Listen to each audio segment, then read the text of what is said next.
ఎప్పుడు పెద్ద వానలు పడ్డా ఇక రోడ్లు నిండుతాయి, అట్లనే మురికి కాలువలు నిండుతాయి. ఇక ఈ ముచ్చట మాకు తెలియదా, మళ్ళెందుకు చెప్తున్నా అని పరేషాన్ కాకుర్రి. మన పెద్ద సార్ల పనితీరు ఎట్లున్నదో మీరే ఓపారు చూడుర్రి. ఇక చూసినారులా మన పెద్ద సార్లు చక్కదనం ఏం డ్రైనేజులు రా నాయన. ఇక జర ఇంత వాన పడంగానే మన పట్నం మొత్తం గల్లీ గల్లీ మొత్తం హుసేన్ సాగర్ అవుతుంది. ఇక అయితే ఇక్కడ అసలు ముచ్చట ఏంటంటే అట్లా రోడ్ల మీద ఎక్కడ పడితే అక్కడ డ్రైనేజులు తెరిచి ఉన్నాయి. ఒక్కరు కూడా పట్టించుకోకపోతే ఎట్లా చెప్పుర్రి. గా నీళ్ళ పక్కనే మనసొంటి పేదోళ్ళు బతుకుతారా?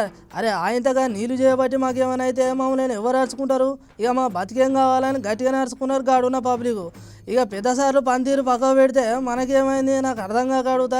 అరే గట్లా రోడ్ల మీద ఎక్కడ పడితే అక్కడ చెత్త చేదారం అయితే ఎట్లా చెప్పుర్రి. మన సర్కారు మన కోసం ఓ దగ్గర చెత్తీరని చెప్తురి. మనం ఇట్లా చేసుడు కూడా పద్ధతి కాదంటున్నారు గాడున్న పెద్ద జిహెచ్ఎంసీ సార్లు.